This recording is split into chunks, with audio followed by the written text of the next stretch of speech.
Hola, bienvenidos sean todos ustedes a este nuevo episodio. Estoy muy contento de seguir esta serie y gracias por su apoyo. Hoy tenemos un gran invitado especial.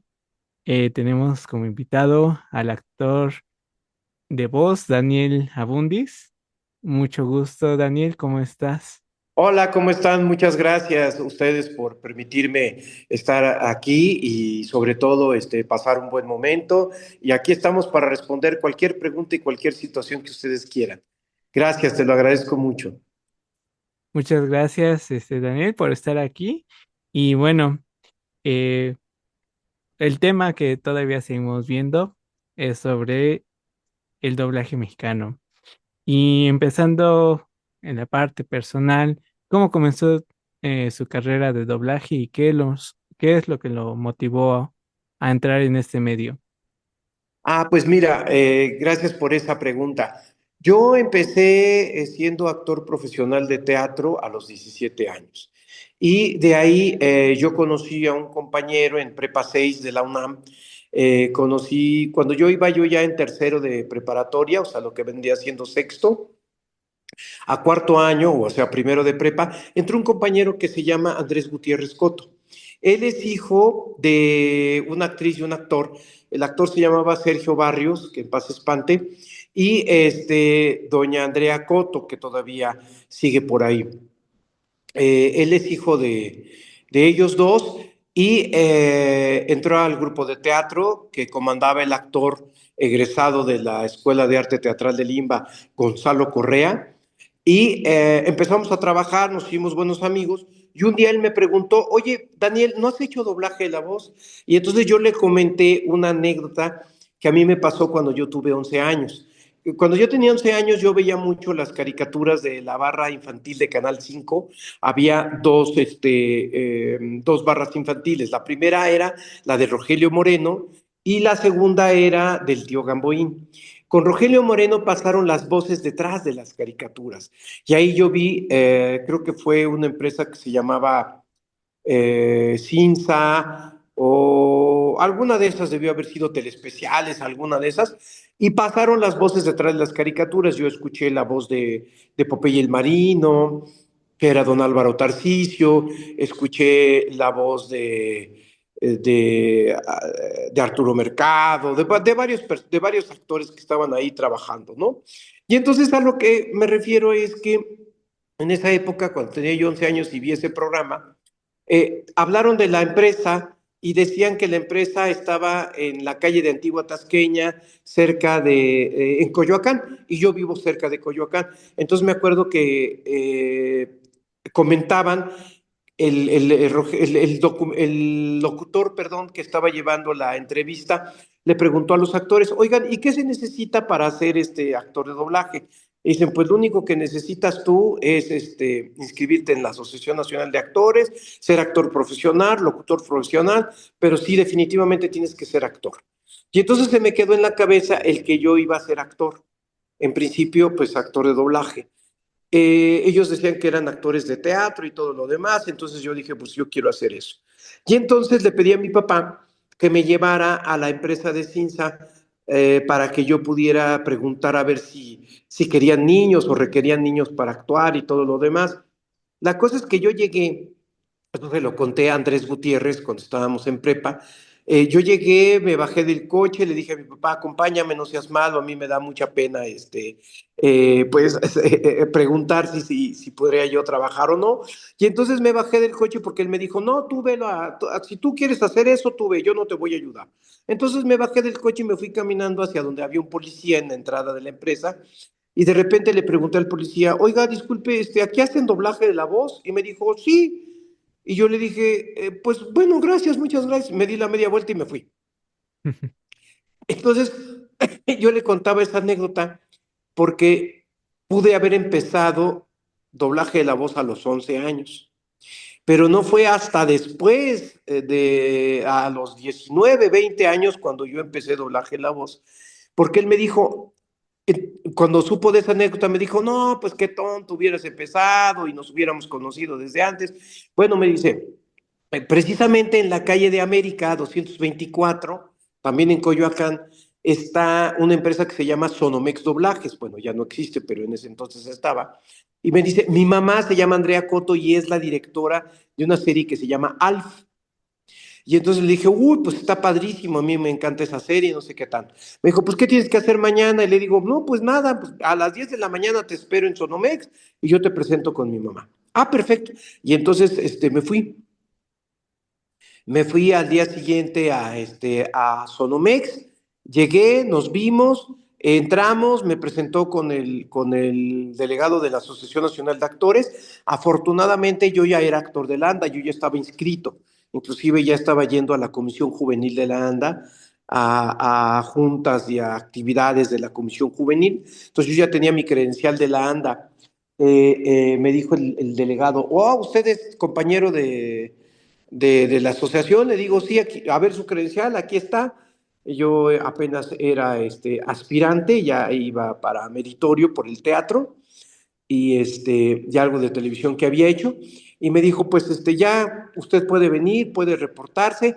Y entonces Andrés me pasó por el pasillo hacia las cabinas de grabación.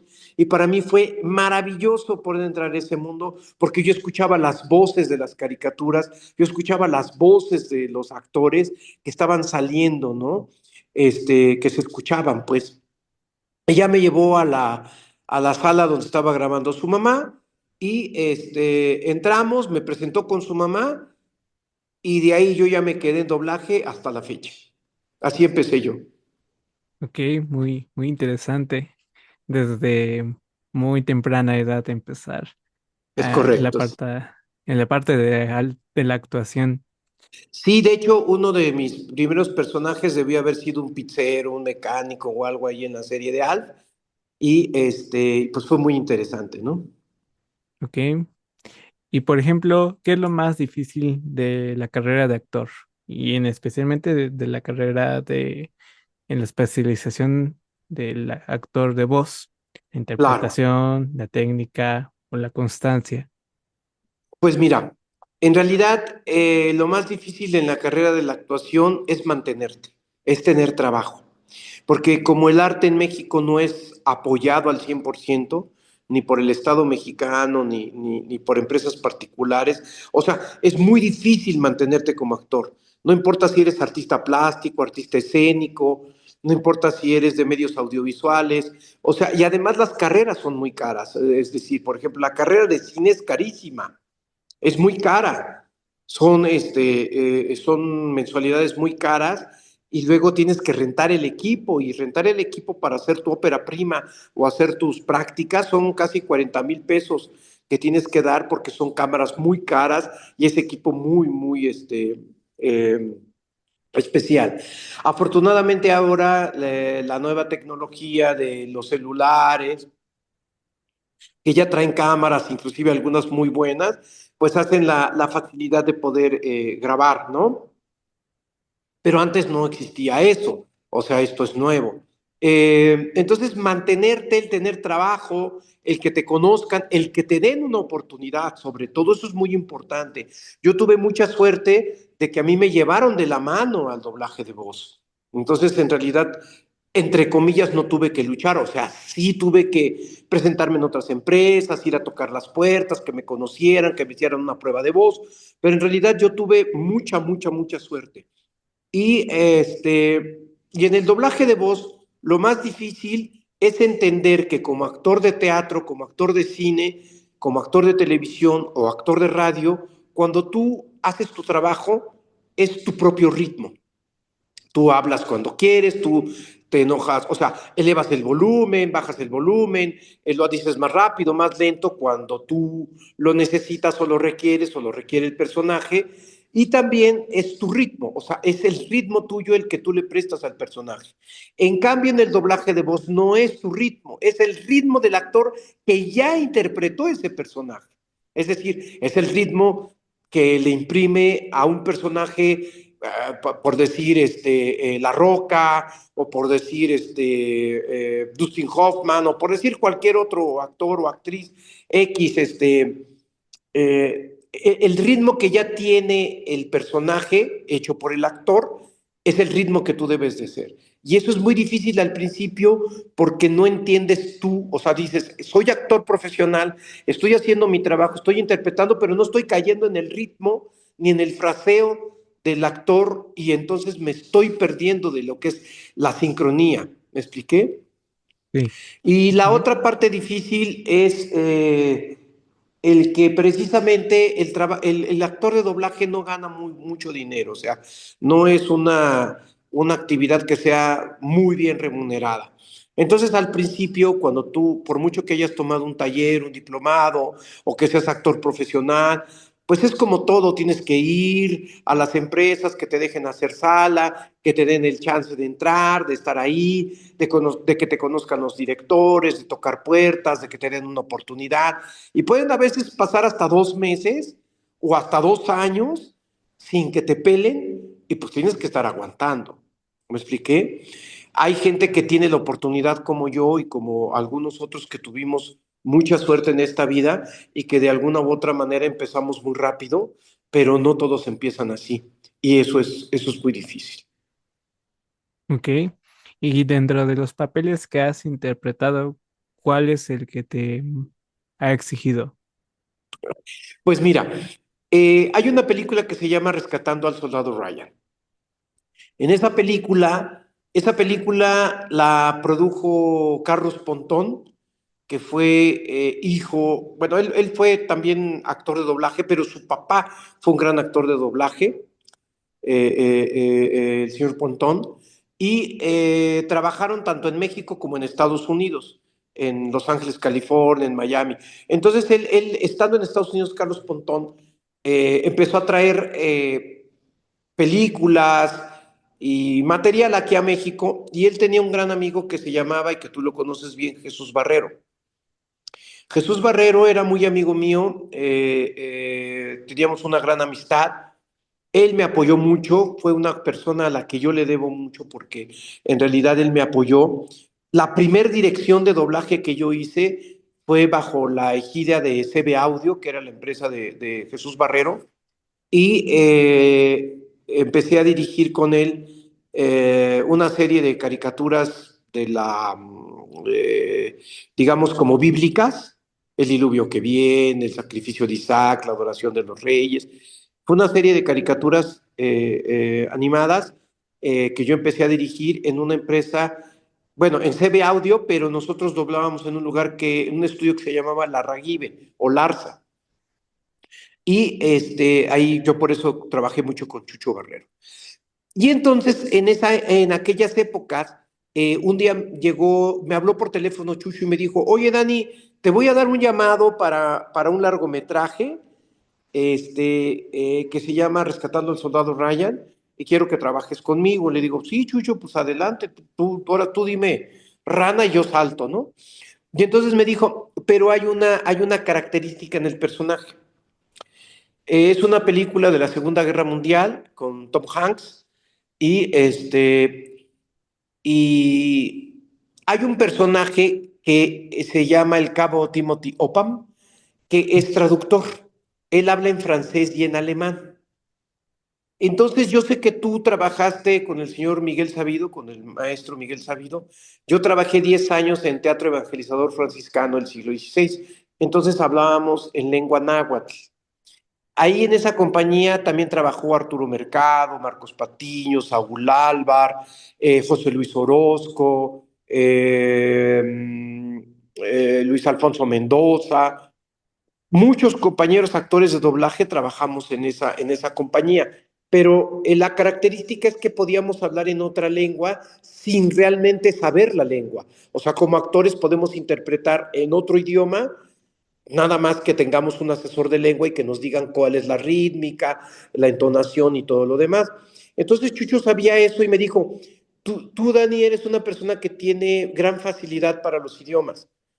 Entonces, te aventarías ese personaje porque me dice Carlos Pontón que no quiere que se quede en el original, sino que el actor que vaya a doblar al cabo Timothy Opan tiene que hablar en alemán y en francés. ¿Te lo avientas, sí o no? Y pues yo, la verdad, a mí me encantan los retos. Y yo dije, va, órale, no sé cómo le vamos a hacer, pero yo lo hago, ¿no? Para mí fue un gran reto, fue una, digamos, como una prueba de que no solamente sabía doblar, sino que también podía doblar en otro idioma, y en este caso, dos idiomas, ¿no? Bueno, tres, el español, el francés y el alemán. Sí, Y entonces me dijo, ¿y qué hacemos, Dani? ¿Cómo le hacemos para poder llevar a cabo este trabajo? Le dije, muy sencillo, lo único que necesito es un asesor en alemán y en francés. Y me dice, ¿y de dónde los agarramos? Mira, habla a la Embajada de Alemania en México, a la Embajada de Francia en México, estoy seguro que ellos tienen asesores culturales y asesores idiomáticos. Entonces háblales y diles que necesitamos para una película de doblaje que venga el asesor. Y que Carlos Pontón, pues como es el productor, pues que pague lo que tenga que pagar. Y ya, pues eso sucedió. Me dijo, entonces te lo avientas y ya. Bueno, voy a hablar con Carlos Pontón, te tengo confianza a ti. Y ya me dieron el llamado y cuando llegamos a la empresa, que por cierto era en una sala muy grande, ahí por este, ahorita me acuerdo, por Ángel Urraza y Providencia, allá había un estudio, tenía una sala muy grande, una cabina muy grande, y nosotros grabábamos con una pantalla casi como cinematográfica, ¿no? Para que sintiéramos, me dijo Chucho, pedí la pantalla grande para que los actores se sientan dentro de la película, ¿no? Y entonces, pues fue muy padre. Estaba el asesor de lengua, grabé primero todos los diálogos en francés, era un señor muy grande, y la cosa es que yo le dije, mire, necesito que usted me diga, aquí está el guión, aquí está el script, esta es la frase en francés, dígame usted cómo se pronuncia y yo lo voy a repetir. Y si usted dice que tengo que enfatizar más aquí o hacer esto y lo demás, yo lo hago.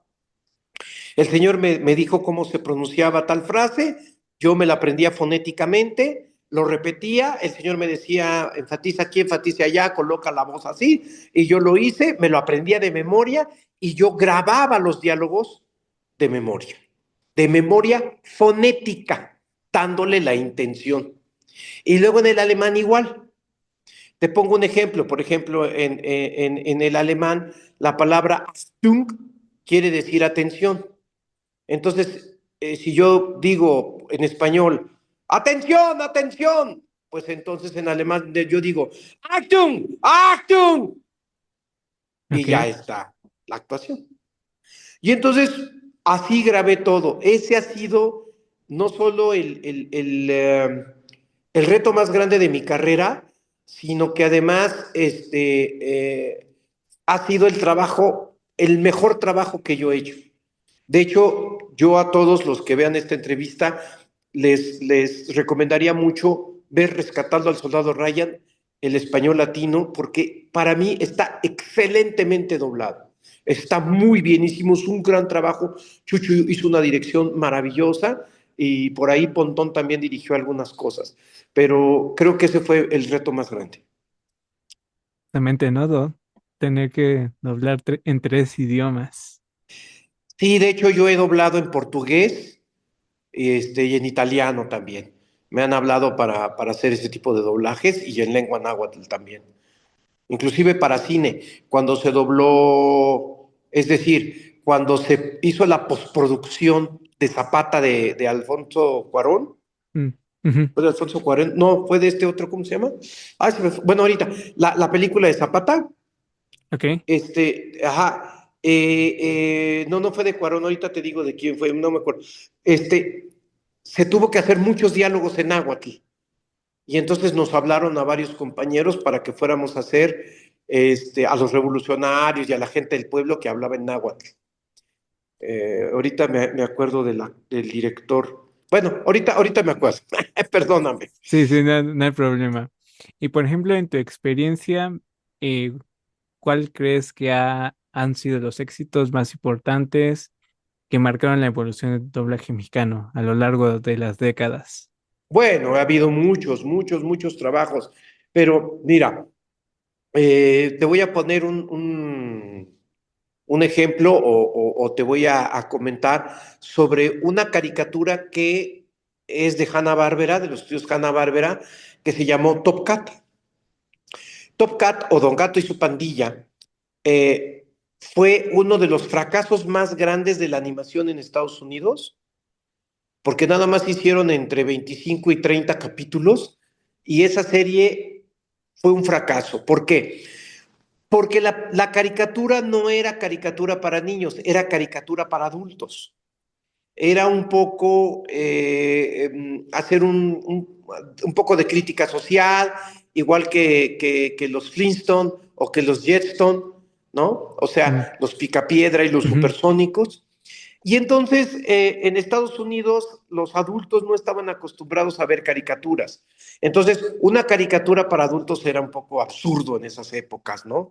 Estamos hablando de finales de los 70, principios de los 80. Este, y no, desde antes, yo creo que desde los 60, 70 más o menos. Y a lo que voy es que los niños no las veían porque los niños no entendían los chistes para adultos porque en claro. inglés. Y además había personajes como, por ejemplo, Benito Bodoque, en inglés se llama Benny the Balls, o sea, Benito Albóndiga, porque es bebé Benito Albóndiga. Por eso nosotros le pusimos Benito Bodoque, bebé también. Y Benito Albóndiga es porque es chiquitito y está como, pues, como una ball, como una albóndiga, ¿no? Sí. Y nosotros le pusimos, bueno, aquí en México le pusieron Benito Bodoque, porque precisamente el bodoque es el niño gordito chiquito de la familia.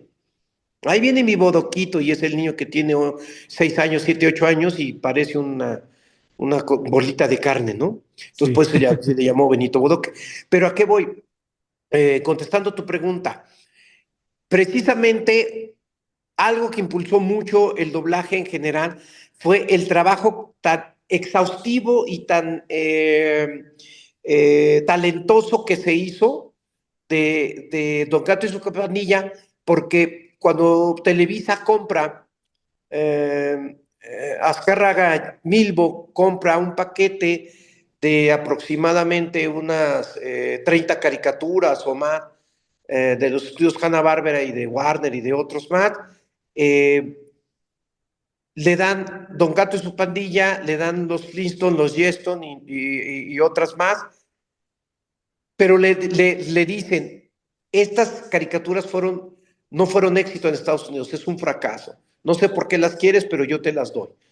Y entonces, cuando llegaron a México, él no las, Azcárraga dio la orden de que no se doblaran como una crítica social, sino como una caricatura para niños. Entonces, lo que se hizo fue, o la orden fue, que la caricatura debería de hacerse con voces que a los niños les gustara.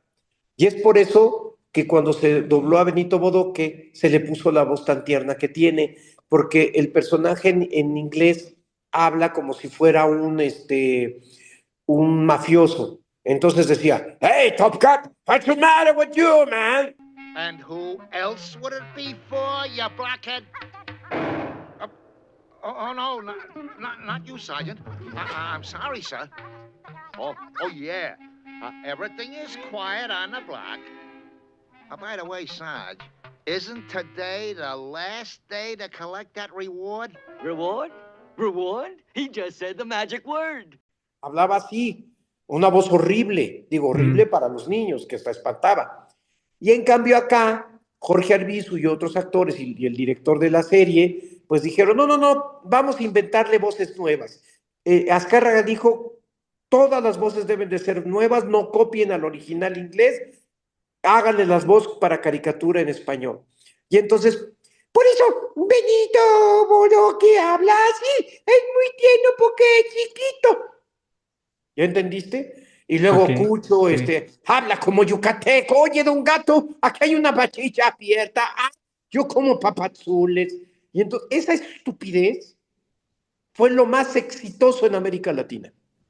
Porque además, yo supongo que en Centro y Sudamérica se preguntaban, pues, ¿por qué habla así como raro el tipo? Pues Sí. porque está hablando como yucateco. Sí.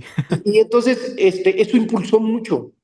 O sea, esa creatividad de la Warner Brothers, de Rocky and Bullwinkle, de todas las caricaturas y de las series, por ejemplo, las series de Hechizada, Los Locos Adams, Los Monsters, que las voces eran maravillosas. A lo mejor el doblaje no era tan perfecto como ahora, pero las voces actuadas eran increíblemente bellas.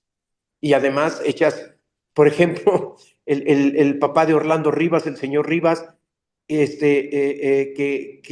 hacía al abuelo de los Monsters, ¿no? Oye, Germán, ¿por qué te vas, Germán? Con una voz así muy padre, que era una voz muy especial, ¿no? Entonces, han habido muchos proyectos del doblaje mexicano que crearon un gusto en América Latina. Ok, muy interesante.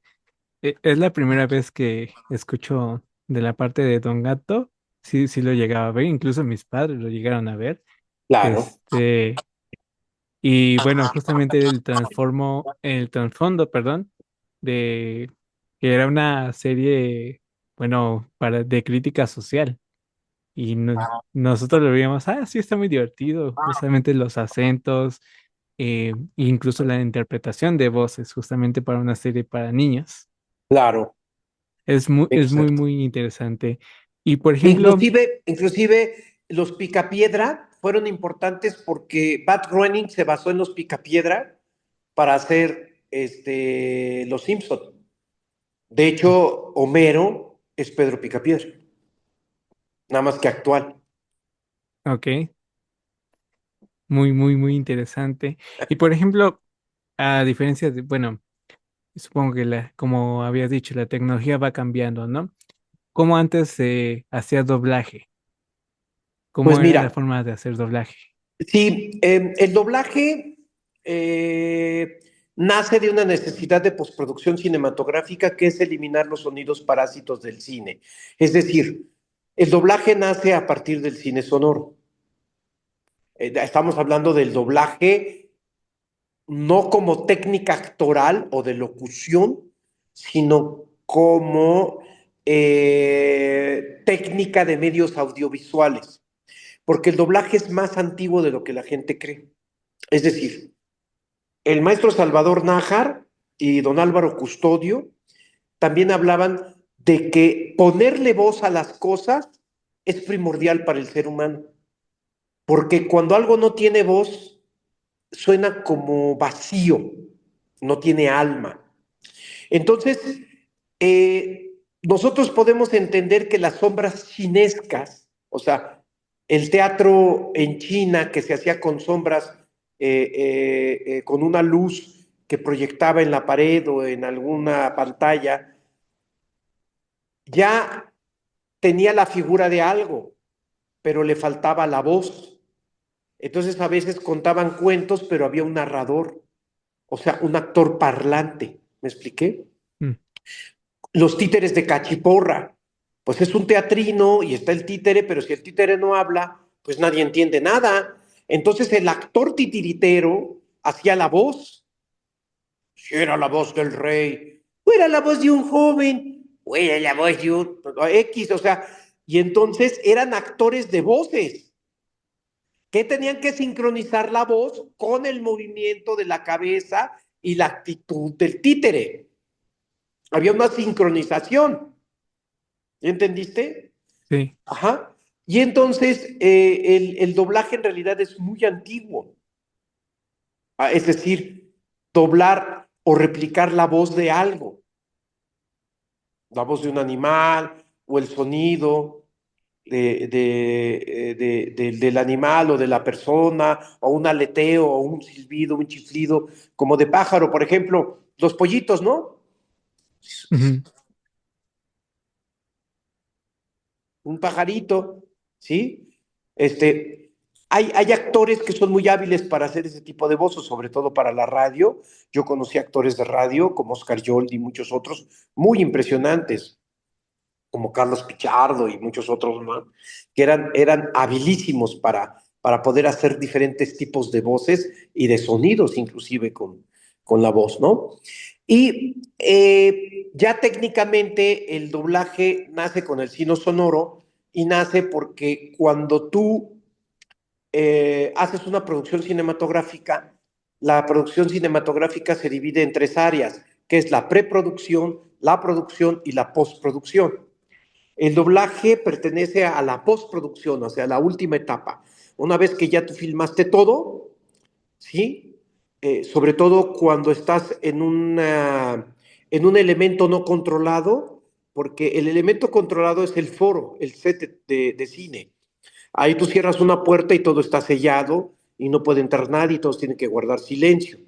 Pero cuando estás en locación, si tú estás filmando, por ejemplo, La Pasión de Cristo en Iztapalapa y la estás filmando como si fuera La Pasión de Cristo de Mel Gibson, pues o sea que es como que muy verdadera, pues no puedes dejar sonidos que son parásitos como el se compran colchones o el gas, no se puede porque eso es anacrónico, o sea, no es de la época.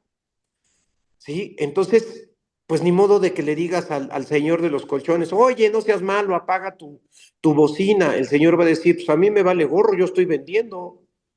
O sea, Sí. no hay una ley que prohíba que por estar haciendo cine yo me tenga que callar o quitar mi reggaetón de la azotea. ¿Estás de acuerdo? Entonces, en ese sentido, pues tú no puedes dejar de filmar. Tú filmas, pero todo ese sonido se quita. Todo lo Ok. que tú grabaste de forma directa, lo quitas. Y luego en postproducción le metes los folies, le metes los incidentales, le metes la música y vuelves a grabar la voz del actor. O sea, el actor se dobla a sí mismo. Es lo que se llama sustitución de voces en cine. Y así nace. Y en aquella época se inventó un sistema que se llamaba el sistema óptico. El sistema óptico era las películas, la cinta de celuloide, o sea, la cinta cinematográfica, pues es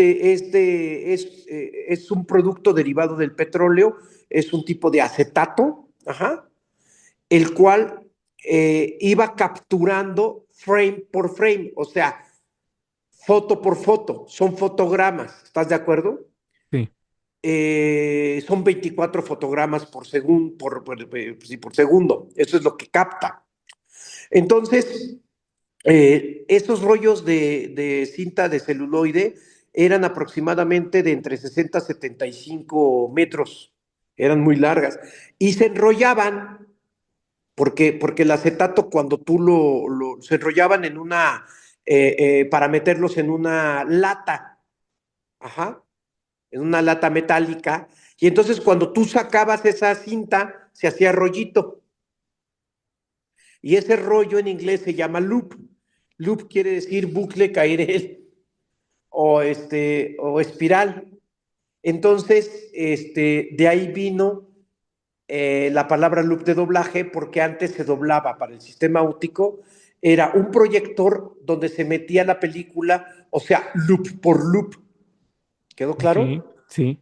Y entonces se proyectaba y por medio de un ingeniero de audio que además de que era proyeccionista, había un ingeniero de audio, o sea, una cosa era el proyeccionista y otra cosa era el ingeniero de audio que grababa en un carrete, en una cinta de carrete, y luego eso se sincronizaba posteriormente para que quedara en labios. Ese Ya. es el sistema óptico. Luego, después del sistema óptico, vino el sistema de cuando ya se inventaron las cintas de lo que se llamó el tres cuartos, que es el papá de la VHS y la beta. Los tres cuartos era un cartuchote muy grande que se metía en una grabadora en una videograbadora y los tres cuartos eran nada más de imagen, pero había otra máquina que traía la cinta magnética. Entonces, todo eso se sincronizaba con una máquina que se llamaba sincronizadora, en la cual, por medio del time code, o sea, de un pietaje, había un relojito que el ingeniero de audio tenía que sincronizar ese relojito con el relojito del tres cuartos, y entonces había una máquina que jalaba las dos bandas, la sonora y la de imagen, y iba sincronizando ese sonido para que quedara en uno solo, para que quedara en una sola cinta ya de video. Esa era la parte de la sincronizadora. Todavía me tocó a mí eso, y luego vino el DAT, que era el mismo tres cuartos, pero ya más chiquito, y que le cabía más. Y después de eso ya vino la computación. O sea, ya vinieron las máquinas computadoras que ya traían el famoso sistema Pro Tools, que no, bueno, pues porque cuando se hacía, cuando todo se hacía en cinta magnetofónica, en realidad nada más había tres tracks o carriles, ¿sí? Cada carril es una ranura. Entonces nada más traía tres carriles, eran tres tracks. Un track no se podía utilizar más que para la pista internacional de sonido, los incidentales, los folies y todo lo demás que se tuviera que meter. O sea, se utilizaba un track. Entonces nada más quedaban dos tracks. En estos dos tracks tú tenías que meter uno, también quedaba prohibido porque era para los personajes estelares. Los personajes de más de 50, 60, 70 loops, y protagónico y antagónico, femenino y masculino, y se tenía que dejar ese segundo track. Y entonces nada más te quedaba un track para meter las 80 voces o las 120 voces de toda la película. Entonces imagínate cómo se tenía que doblar. Por eso se doblaba en Monton Shot, es decir, todos doblábamos en la cabina. Te voy a mandar una foto para que la veas. Ok, El famoso Monton Shot. Y ok, y habíamos pues a veces éramos 7 o hasta 9 a veces actores y actrices que estábamos ahí metidos con una oreja, porque al principio en el óptico no se grababa con oreja, se grababa sin oreja y de vista. O sea, te tendrías que aprender los diálogos, eso ya no me tocó a mí, ya casi al final.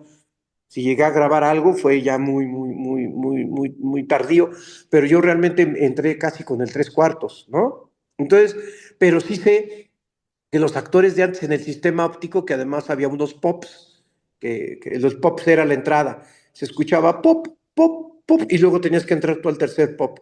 Y ellos se tenían que aprender de memoria los diálogos, o sea, ensayaban la película una vez, se la aprendían de memoria, la pasaban y tenían que grabarlo perfectamente, ¿no? Entonces, ok. el trabajo de doblaje es muy rápido. Entonces, ya para el tres cuartos, pues ya fue otro tipo de sistema, y ya cuando llegó el Pro Tools, no, hombre, pues ya tiene muchos tracks, entonces ya no hay problema, ¿no? Ya puedes jugar con los tracks de la manera que tú quieras. Entonces ese era el sistema. Y conforme vino ya la parte digital, ¿no? Ya nosotros ya no trabajamos en Monton Shot, ahora trabajamos, grabamos cada quien en su track. Entonces, nosotros los actores de doblaje en la actualidad ya no nos vemos, ya es muy difícil que nos veamos. Antes nos veíamos porque tú llegabas a una sala de doblaje y había 30, 40 actores ahí, y pues cotorreabas y platicabas, te tomabas el café. Incluso era muy bonito porque, oye, que hay una obra de teatro en la que estoy y están buscando un actor de tus características. Vente, ¿qué tienes que hacer? No, pues ya termino con esto. Ah, pues vente, vámonos al ensayo, te presento al director, o películas o castings. Entonces era muy amable esa parte. En la actualidad ya no, ya cada quien se rasca con sus propias tripas, y tú llegas a tu hora y tienes que entrar, grabas y te sales, y cada quien en su track. Entonces ya ni siquiera hay esa retroalimentación, porque antes, cuando, por ejemplo, en las escenas románticas, cuando trabajabas con tu compañera, pues era muy bonito escuchar la voz de la actriz, ¿no? Oye, te quiero mucho, y tú, ay, pues yo también. Entonces se oía padrísimo, ¿no? Porque era una retroalimentación. Ahora pues lo dices y pues, está todo frío. Claro. Así es ahora. Entonces, ¿crees que se ha perdido más que nada esa parte, ¿no? De la convivencia entre los propios actores de voz.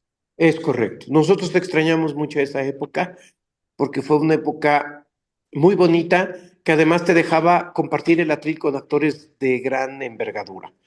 Gente que había sido pilar del cine mexicano, pilar del teatro en México, pilar de la televisión y de la radio en México.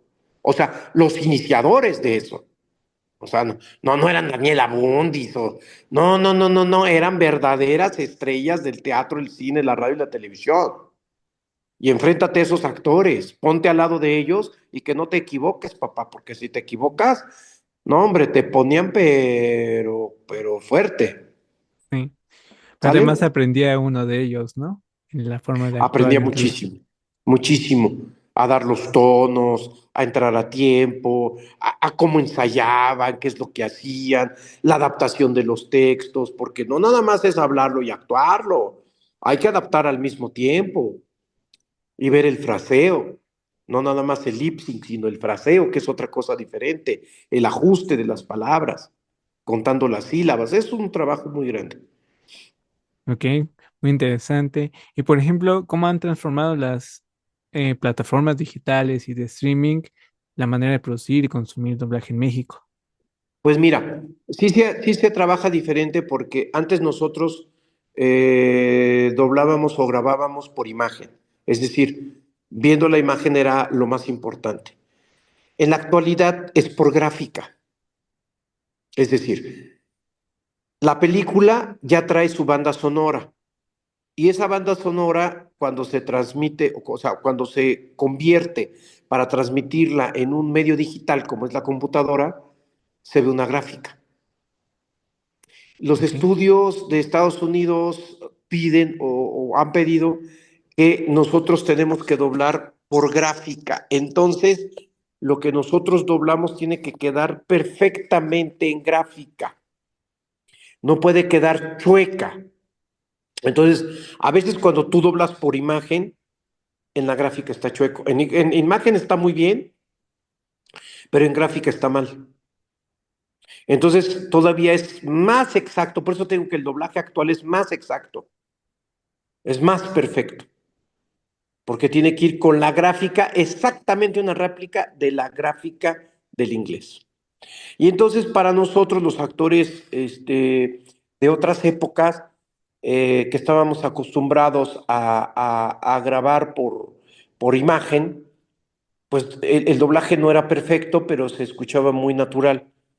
Ahora con la gráfica, pues se sigue oyendo natural, pero tenemos que poner más cuidado pues cambia. La tecnología cambió totalmente el sistema y ahora es todavía más rápido. Si antes era rápido, ahora es más rápido. ok. Y entonces, por ejemplo, em, la forma de cómo se hacía doblaje anteriormente, ¿crees que haya cambiado, por ejemplo, en la forma de expresarse o la forma de em, interpretar a los personajes a lo que se hace hoy en día, que es una Sí, es manera, no sé, correcto. no Porque sé, antes, mira, siempre ha habido dos escuelas de doblaje. Una ok, escuela que trajeron los españoles, eh, eh, que se llama el tono doblajero. Es decir, es que yo estoy haciendo doblaje, entonces se escucha perfectamente cuando yo lo hago. A la diferencia de, bueno, estoy haciendo doblaje y entonces se escucha perfectamente lo que estoy diciendo y hablando. Son dos tonos diferentes.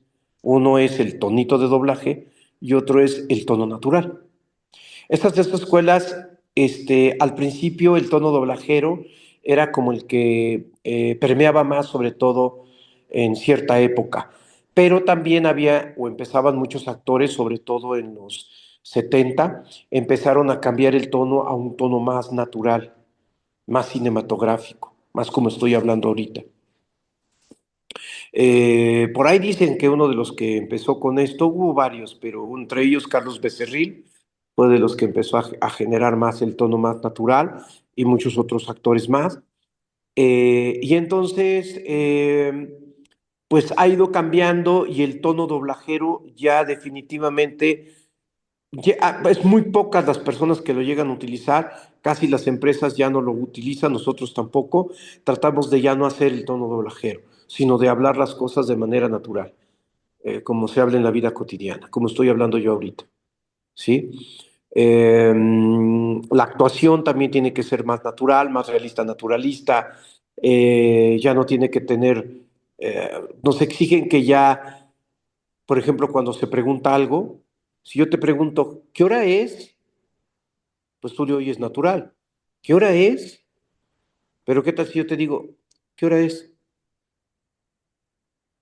¿Ya viste la diferencia? ¿Qué Claro. hora es? Se oye cantado Ujú. y teatralmente y cinematográficamente podría ser correcto, pero a nivel de doblaje dicen que está cantado. Entonces Ok. tenemos que hacerlo. ¿Qué hora es? ¿O qué hora es? Muy suavecito, me expliqué. Ujú. Entonces sí cambia, ha cambiado la forma de doblar y te tienes que adaptar a todo eso. También el volumen. Antes nosotros siempre nos enseñaron que había que hablarle al micrófono, no le gritándole, no había que gritarle al micrófono, sobre todo yo que hice mucha radio también, al micrófono no se le grita, pero sí se le tiene que hablar con un cierto volumen y una proyección, porque además no había, sobre todo antes, micrófonos así que fueran súper wow. Hoy en la actualidad, con la digitalización, hay micrófonos que tienen ya chips y cosas digitales dentro, entonces te captan muy bien. Yo inclusive he llegado a doblar, y muchos compañeros también, a veces llegamos a hacer doblaje de videojuegos o doblaje de theatricals, donde grabamos hasta con 3 micrófonos. Grabamos con un micrófono enfrente de nosotros, con un micrófono arriba, o sea que está de la parte de arriba, y con un lavalier en la frente para dar el sense around, para dar esta sensación de que es como de 360 grados. Y entonces el volumen que tienes que utilizar tiene que ser un volumen un poco más suave para que te vaya captando y no el proyectado porque satura. Ok. Entonces, pues te tienes que adaptar a todas esas especificaciones técnicas actuales, ¿no? Muy bien. Y por ejemplo, con el futuro, en la parte de futuro y la inteligencia artificial, justamente con la parte tecnológica, pues justamente este mes, ¿no? Fue la nueva aprobación de la Ley Federal de Cine y Audiovisual, justamente que se prohíbe el uso de la inteligencia artificial en el doblaje. ¿Cómo crees que esta medida transformará el futuro de la industria y también el labor de los actores de voz de México? Mira, eh, fue muy importante la huelga primero de los guionistas de cine en Estados Unidos, después de los técnicos, luego de los actores. Fue una lucha en Estados Unidos muy fuerte porque la inteligencia artificial está bien cañona. O sea, de repente, digo, todavía hay inteligencia artificial que es muy chafa, ¿no? Que te pone 6 dedos y 3 ojos y tú te das cuenta Sí. que brinca. Pero ya hay una cierta inteligencia artificial que neta, neta, neta, cuando tú animas una fotografía antigua, es, es casi perfecta, vaya. Realmente la persona se levanta, te saluda, te voltea a ver con la misma cara, con la misma actitud, la sonrisa, con el gesto, idéntico. A mí me sorprende demasiado. Ya hay cosas muy cañonas de inteligencia artificial. Entonces, en Estados Unidos, eh, ya se estaba abusando mucho de la inteligencia artificial y entonces los actores, porque no solamente afecta a los actores, afecta a los músicos, a los guionistas, a los stuntman, a los animadores digitales, o sea, afecta a toda la industria, porque ellos se pueden quedar, todos nos podemos llegar a quedar sin trabajo. Y más si las nuevas generaciones empiezan a decir, ay, esos viejitos, yo quiero pura inteligencia artificial, pues ya valió gorro, papá. Tú como consumidor a todo dar, pero nosotros nos dejas sin trabajo. Y no nada más es a un actor, es a toda la industria audiovisual. O sea, es muy peligroso. Entonces, en Estados Unidos, las grandes estrellas de Hollywood se opusieron y le dieron un bajón. Y entonces ya se empezaron a hacer convenios, leyes en Estados Unidos para proteger a los artistas, lo cual es muy bueno. Entonces, esto fue padre que ellos hayan logrado eso, porque eso crea un precedente ante la ley. Y lo que pasa en Estados Unidos afecta a todo el mundo. Entonces, ahora ya se puede legislar. Y en ese sentido, en México teníamos mucho, mucho, mucho miedo de que esto fuera a crecer de una manera descontrolada, pues que el gobierno no fuera a tomar medidas en el asunto, o la Cámara de Diputados, o la Suprema Corte de Justicia, o lo que fuera, porque nosotros quedamos en la indefensión, porque no hay leyes que estructuren eso.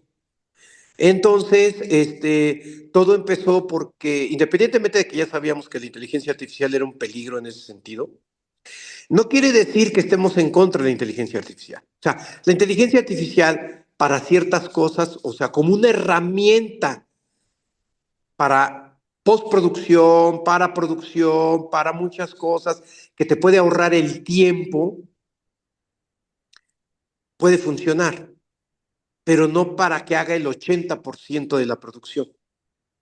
¿Sí? Es decir, si tú en la producción requieres, no sé, a lo mejor un terremoto, y ese terremoto hacerlo en 3D y todo eso es demasiado caro, y a lo mejor la inteligencia artificial te puede en un momento dado, nada más esa parte, ayudarte como para poner la base, y luego el animador todavía lo termina de poner más chido. Pues entonces, o sea, es un porcentaje, me expliqué, pero no es toda la película. Eh, entonces, no es que estemos en contra de la inteligencia artificial. Lo que estamos en contra es de que vaya a quitar al ente creativo que es el ser humano. En la música, en la escultura, en la pintura, en todo en todo el devenir humano, no tiene por qué, o sea, la tecnología está para ayudar al ser humano, no para sustituir al ser humano. ¿Sí? Por eso el transhumanismo es estúpido, porque el transhumanismo es que una máquina, o sea, poner una máquina en el cerebro de un ser humano, o sea, que el ser humano se convierta en un chat GTP o en una computadora. Eso es idiota, ¿sí? O sea, porque Claro. el proceso mismo del ser humano es lo importante, no el resultado. El proceso por el cual el ser humano vive su vida y va captando sus enseñanzas y sus errores y todo, el errare humanum est, pues es eso, errar es de humanos. Nosotros no somos máquinas. Si fuéramos máquinas seríamos perfectos, no lo somos. El que es perfecto es Dios y yo no soy Dios. Yo soy un ser humano y hasta no tengo cabello, Sí, ¿no? Si no sería yo rubio, güero de ojos azules y con caireles.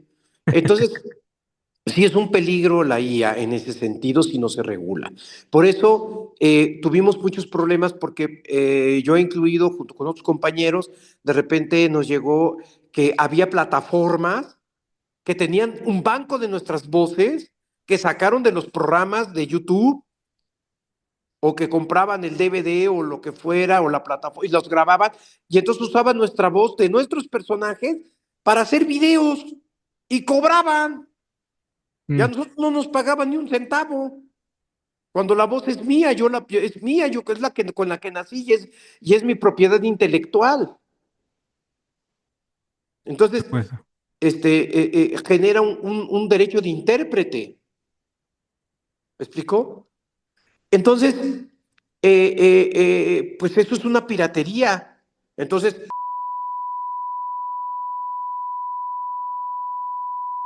perdón por la expresión, personas, ¿verdad? Ahí lo edita.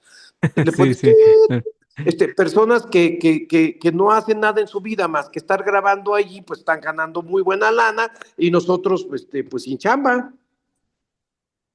Entonces, así como eso, se empezó a generar bancos de voces para audiolibros y cosas así. Inclusive las empresas empezaban a decir, lo queremos a usted para que grabe un banco de voces, le vamos a pagar 10,000 pesos, pero nos va a firmar un contrato de cesión de derechos, entonces nosotros podemos vender su voz durante 30, 40 años y usted no va a recibir nada. ¡Ah, qué bonito! ¿Y tu nieve de limón? ¿No quieres que te haga un huevito con jamón y unas tortillitas? ¿Me expliqué? Eso Claro. es una piratería, eso es una ratería, eso es una esclavitud. Entonces nosotros dijimos, no, no, no. Entonces nos empezamos a poner las pilas.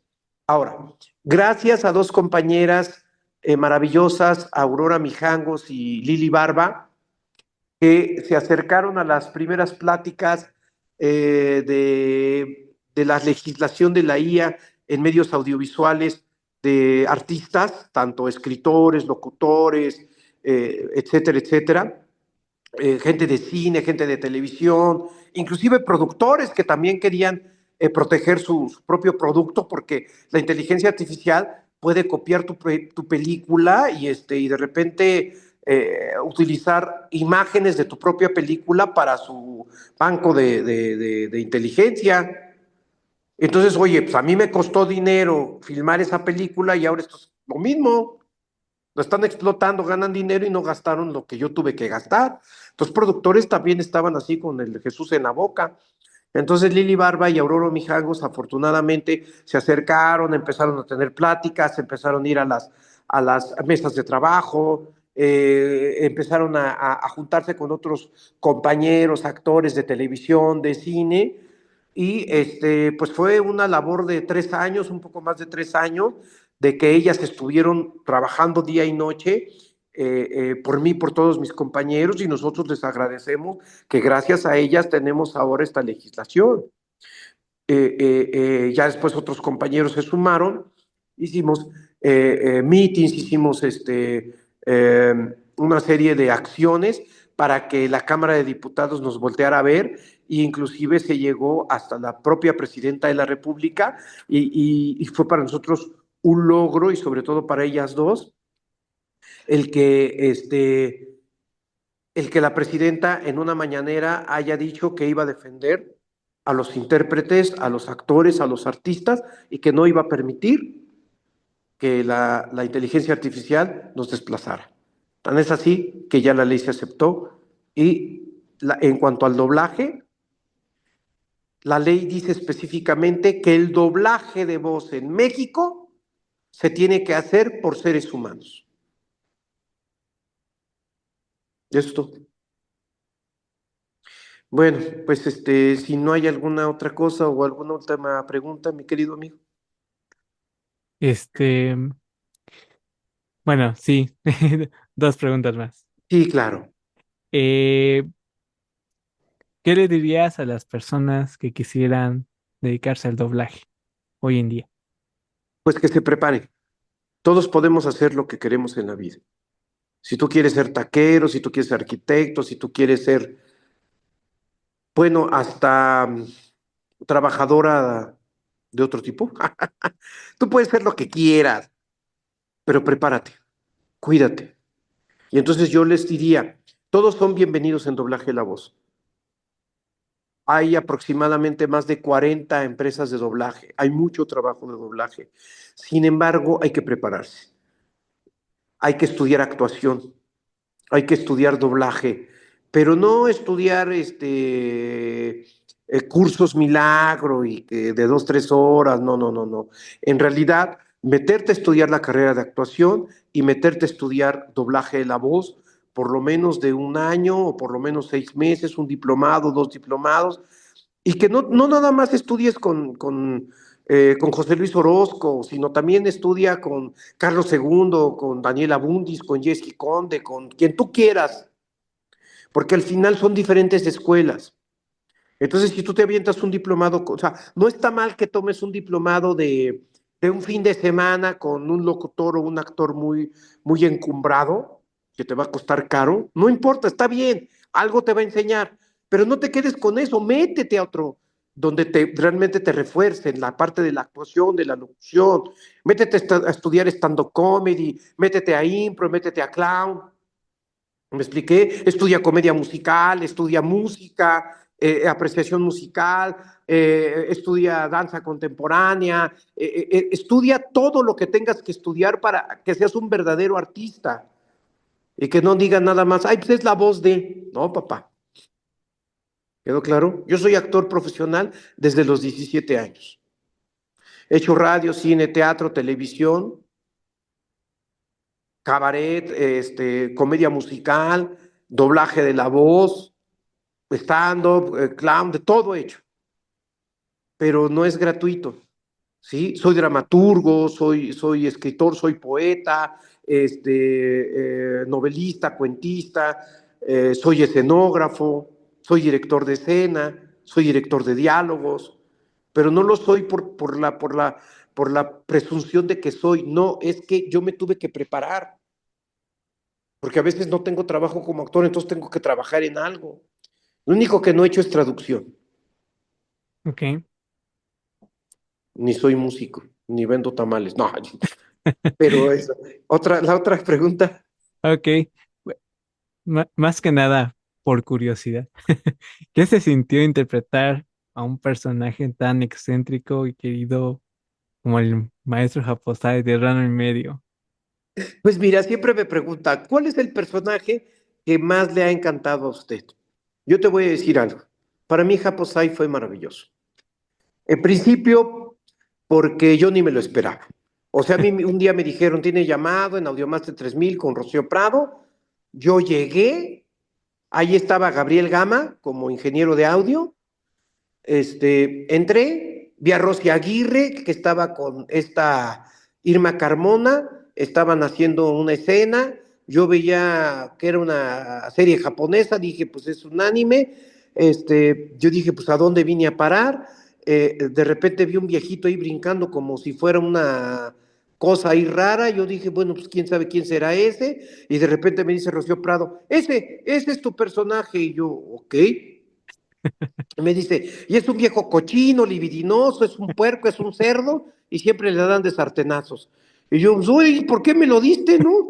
Pues que me sabes, me hablas al tanteo, ¿qué? Bueno, entonces la cosa es que, pues yo me quedé así de a seis, dejan de trabajar, Rosy y Irma, me pasan al atril, me dice, a ver, baquetón, órale, ponte en el atril, ya me puse en el atril, y me dice, no quiero que le inventes una voz. No quiero que hables como viejito carcamán. Velo, escucha la voz e imítalo.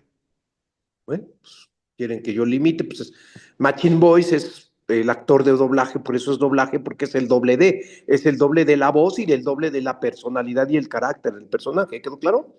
Y Ujú. entonces, con esa indicación yo escuché algo así como, ¡ay, yo qué digo! ¡Cochillo, gallillo, gallo, rana! Ah, caray, bueno, pues órale. Y entonces yo lo único que hice fue hacerlo en español. Ay, sí, aquí estoy yo y no sé qué. Y ahí viene el tipo ese que se llama Ranma.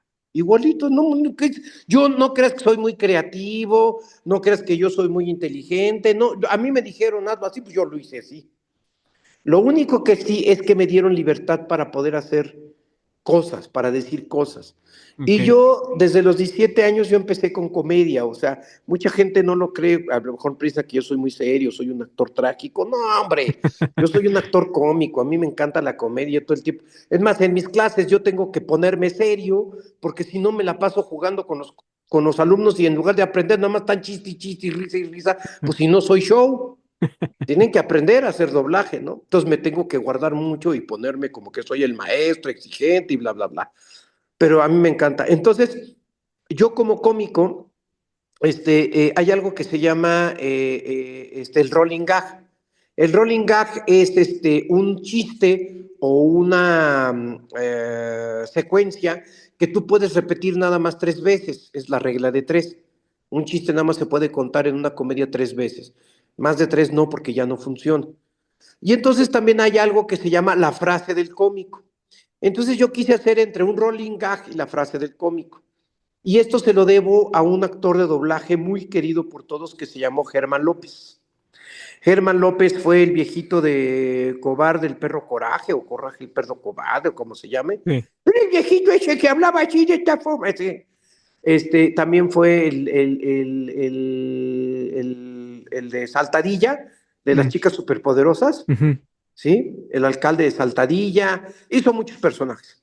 Pero él una vez llegó a una grabación de doblaje y estábamos todos, yo creo que en Sonomex fue, estábamos ahí todos en la sala de actores, risa y risa, contando chistes y pasándonos a todo dar, cuando de repente él contó una anécdota de que él conocía a un actor muy viejo que siempre que llegaba a los ensayos y todo, llegaba y decía, Cocha Pacha, Cocha Pacha. Y me empezó a entrar una carcajada. Yo dije, qué cosa tan simpática. Cochapacha, qué cosa es esa. Bueno, me encantó tanto y le decía yo, ¿en serio? Sí, sí, así decía el Cochapacha. Y entonces yo, porque ese es el cómico y ese es el actor, pues las anécdotas las graba en su mente. Y entonces yo dije, esa frase yo la voy a meter alguna vez en doblaje. No sé en qué fregados, pues yo la voy a meter. Pasó el Ajá. tiempo y pues no había oportunidad, ¿no? Cuando llegó el viejito, me acuerdo que yo lo veía siempre que llegaba y decía, hola, ya llegué, ya estoy aquí, que quién sabe qué. Y entonces dije, pues está como muy seco eso, ¿no? Y entonces me volteé, o sea, me empecé a reír por el cochapache y me volteó con Rocío y le digo, oye, Rocío, ¿me dejas meter un chiste? Ay, Baquetón, ¿qué vas a meter?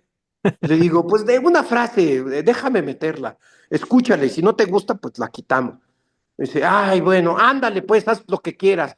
Pero si hay retake, yo no te lo pago, ¿eh? No, sí, órale, pues.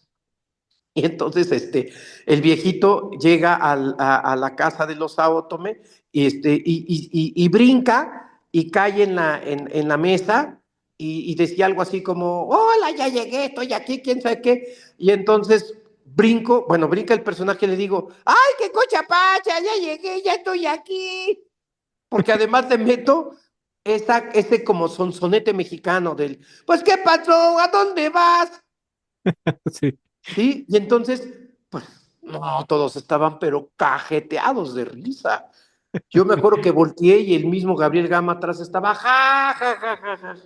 Entonces, pues se quedó. Y entonces, este personaje es el que yo más quiero, no por libidinoso, sino porque es muy chistoso. Y yo le metí un chorro de cosas precisamente para hacerlo agradable, porque los personajes, a nosotros nos enseñan en el teatro que los personajes no son negros ni blancos, son seres humanos. Entonces tienen, o sea, no todo es el malo, malo, malo, ni el bueno, bueno, bueno. El bueno tiene maldad, el malo tiene ciertas cosas agradables, y a menos que sea un psicópata, ¿no? Sí, Entonces, en ese sentido, y ya para terminar, pues pasó me acuerdo que en una escena, el viejito, están en unos go-karts, que yo no me acuerdo ni por qué estaban en los go-karts, sí. pero estaban en un go-kart y yo veía que estaban así como que rebasándose todos y el viejito iba hasta el final y de repente, no sé cómo, como que le mete turbo, la cosa es que los empieza a rebasar todos y yo escuché algo así en japonés, ¿no? Una cosa así rara. Entonces me ocurrió, yo lo ensayé y en el ensayo digo, ya sé qué voy a decir, pero además lo más bonito es no decirlos, o sea, Ajá. decirlo en el momento para que sea fresco. Sí. Entonces dice, graba, graba, graba, y entonces les digo, ahora sí, ya llegó su Pedro Infante. Y se empezaron a reír todos. Y entonces Rocío, después de que se limpió las lágrimas de risa, me dice, no, pero ¿cómo Pedro Infante? A ese ya ni lo conocen. Dile Luis Miguel. Y entonces lo volví a grabar con, ahora sí, ya llegó tu Luis Miguel. Y que Luis Miguel, si es conocido en toda América Latina, pues se volvió un hit. Pues eso es todo, amigo, te lo agradezco mucho. Muchas gracias, Daniel. Muchas gracias por tu tiempo. Justamente para cerrar el programa, bueno, ya en el programa ya han escuchado algunas de las voces que ha interpretado Daniel, pero nos gustaría que hicieras una última vez de un personaje que hayas doblado. Sería un gran detalle para nuestros escuchas y justamente rendir homenaje al talento que has compartido con nosotros a lo largo de estos años. Claro que sí, ahí les va. ¿Cómo están, jóvenes amigos? Han entrado al templo de cáncer. Ustedes no son más que basura de bronce. Voy a tener que mandarlos a Yomotsu. ¡Ondas infernales! Ahí nos vemos. Muchas gracias. Y con esto llegamos al cierre de este gran episodio. Gracias por acompañarnos en, en esta parte y valorar mucho más el trabajo de estos actores de voz que marcaron nuestra infancia en alguna vez o nuestro día a día. Nos reencontramos y nos escuchamos el siguiente capítulo. Muchas gracias. Gracias, namaste. Las opiniones expresadas por los entrevistados son responsabilidad exclusiva de quien las emite y no reflejan necesariamente la postura de este medio.